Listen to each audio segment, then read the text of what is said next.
I'm convinced you can make high-end art with almost anything. Today, I'm putting that to the test on the gel plate using a Parrot toy and a Lego base, among other tools, and a restricted neutral palette to see if we can turn these odd textures into a sophisticated grungy masterpiece. The first print is going to be the simplest. We just add a layer of black paint. The mark making tool we are using is something that is found in every household, rubber bands. Just place them randomly over the plate, overlapping some to add more interest. It helps to have varying sizes. I want to pick up all the paint outside the rubber band area. I'm using Hanji paper, which is the thinnest tissue-like paper I have. It is so thin that the paint comes through to my hands. The advantage is that you can see exactly where the paper has or has not made contact. This way you know which areas are left to press down on. This paper lifts up the paint beautifully. The rubber bands have worked in two ways. One, as a mask, and second, as a mark making tool, and they have left beautiful marks behind. There is some extra paint left over which I am going to pick up using scotch tape. We are going to lift this using titanium buff deep. This makes a lovely combination when paired with Payne's Grey. And yes, we have to wait for the first layer to dry before we add the pickup layer. I brayer over the layer quite a few times, mainly to get a smoother, more blended one. Let's place our paper on the plate and press down on it so it makes contact. Wait for the paint to dry so it bonds with the paper. This way, we pick up the entire design. Later on in the video, we will do the exact opposite and I will tell you why. We get such a beautiful print. This is definitely one of my favorite mark making tools. You get brilliant results every single time. Next up, I want a background layer to work with. I decide to go with a solid layer of titanium buff deep. Very soon I'm going to wish I had added some texture to this one. Wait and see why. The second layer is going to be Payne's Grey. This time, I do decide to add marks to add depth and texture. Bubble wrap leaves some of the loveliest and fun marks. Press a bit on it so you leave deeper marks. The next item is a toy for my parrot. Hey, he had four of these, so I figured I'll take one. It leaves a pretty cool design. And of course, my favorite, the Lego base. Who doesn't have one? The best polka dots you can get. I love using multiple items at the same time and sometimes even overlapping them for some really cool results. We're going to add a mask as we don't want to pick up the whole layer. And we are using the background we made prior to this. I press on it a bit longer than I show you.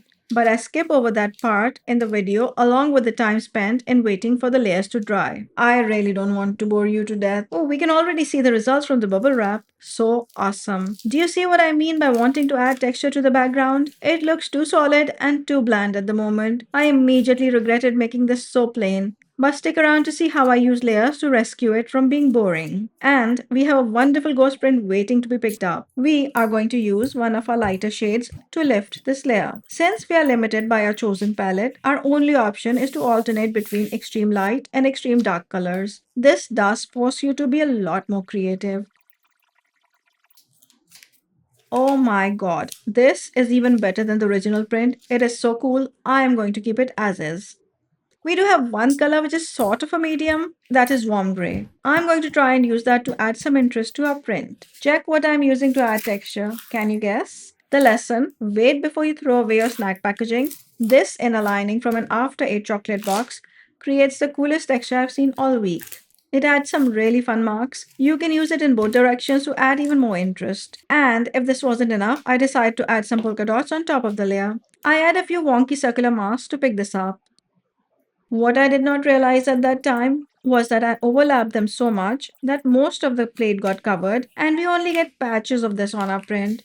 But no worries, this is how you end up with fun grungy prints. We have to pick our ghost print after we remove our stencils. This one looks fun. Should I use a dark color or a lighter one? I decide to go with the latter. I realized I had not checked to see if the paint was dry, so I do a quick check before rolling on the Naples yellow light. I'm going to speed up some parts which are repetitive.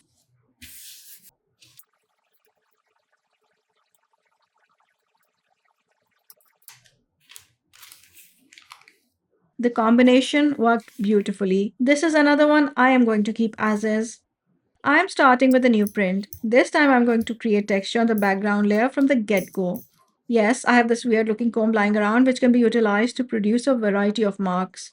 I use the narrow side to make a grid pattern. And then I had this wonderful idea of using these triangular rubber stamps to add some marks within the grid lines. Wish I had thought of it sooner. I would have made my grid the right size then. Oh well, let's just go with random placement.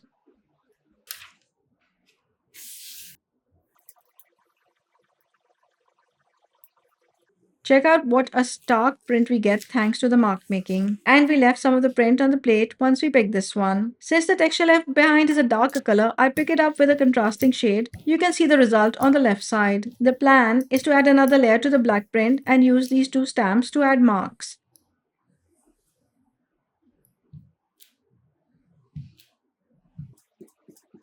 It was going well until I switched the stamps and forgot which was the right side. Yep, we ended up with a square mark on the plate. And of course, the whole plan went out of the window. I figure I will try and hide the square into the mask. This way, when I lift this design on a black print, that area will be masked out.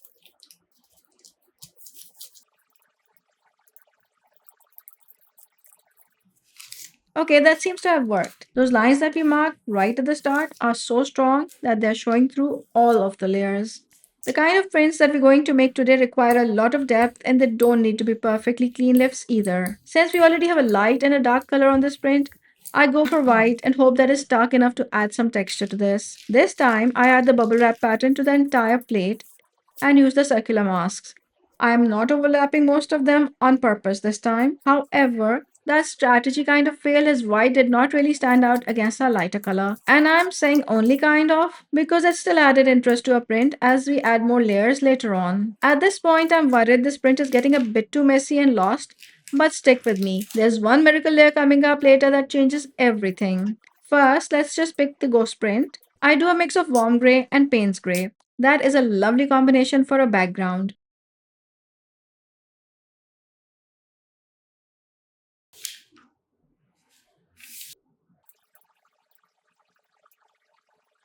Note that when I'm picking up, I did not wait for the whole print to dry, which is why some of the paint got left behind. I wanted a half lift. That is how you get your grungy look versus perfect prints. Of course, this does mean that you have a chance at tearing your paper because the paint is half wet and half dry. But if you're going to use it in a collage, then you can risk it. I still have not given up the idea of adding more white to this print, so here we go again. This time I'm using the Lego base to add the dotted pattern and spiral masks to pick it up.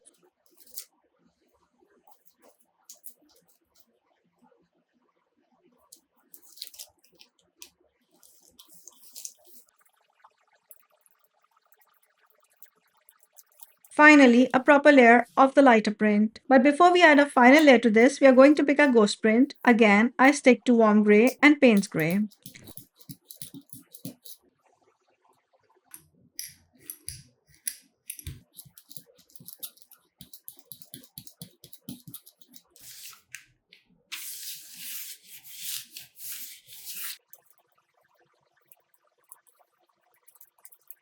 If you find an area that gives you trouble when picking up, the best way is to lay down the paper and start from another corner. This can save the paper from tearing up at times.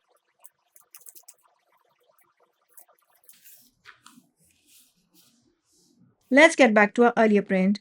Now we can add black to it for contrast. At this point, I bring in my favorite scripty rubber stamp. This one is awesome. If you can find something like this, get it immediately. You have to put even pressure on it. I ended up pressing a bit too hard towards the top, and you can see how more of the paint has come off versus the rest of the plate. This would have been annoying had I been going for cleaner prints, but in this case, imperfections are welcome. And the polka dots? Well, they're always welcome. This time I stick to one stencil only, so we have a more distinct shape. And this last one was the miracle layer which brought everything together. It has made some of the details pop that were getting mixed up. This is layer upon layer upon layer. Should I use this for a collage or frame it? Let me know in the comments.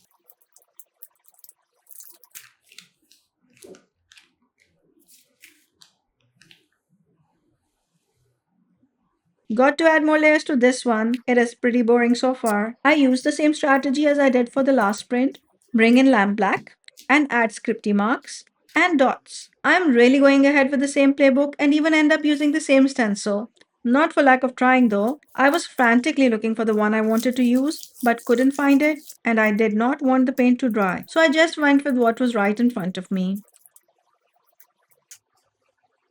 This print is beginning to take shape, but it still needs more. You may want to know at what point you decide you are done. I would say when it looks good to you. When you say, oh wow, I love this. It looks cool. I don't want to spoil it by adding another layer. That is when you stop. Of course, if you do add another layer and end up spoiling what you have, no worries. Just add another layer to fix it. I am excited to see how this one turns out after adding this new layer using the spiral masks.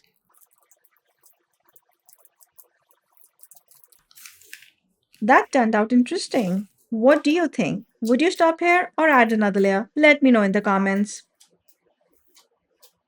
To pick the ghost print, I make sure to add the warm gray first and roll it, and then I add paint gray over it.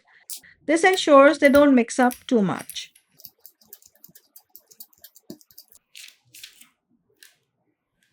You don't want all your prints to have crazy patterns, and you need some subtle ones as well.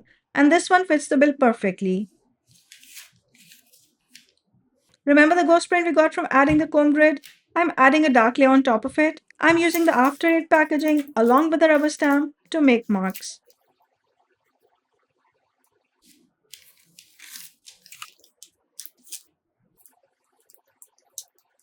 Ooh, I really like it. Except I made the mistake of adding more layers and that lovely print is now gone. I'll fix it at some point, but this video is already too long, so we're going to leave it be. I'm going to add the ghost, or at least try to add it to a spiral ghost print we lifted earlier. Oh, lucky us, the paint had not dried and it got picked up. Let's check out the results from today. Our first was the rubber band one. Next up, we have these three beautiful grungy pieces with multiple layers that add a lot of dimension to these prints. Then our two ghost prints, which I like as is, so I did not add additional layers. And our three muted grungy prints. I have another video where we use mark making tools, but with colors, in case that is more your style. I also have another video where we use rubber bands along with a few more fun stationery items. I'm linking to both these videos. Click and have fun watching them. Hope you enjoyed the process. Don't forget to subscribe and turn on all notifications so you don't miss out on future videos. See you in the next one.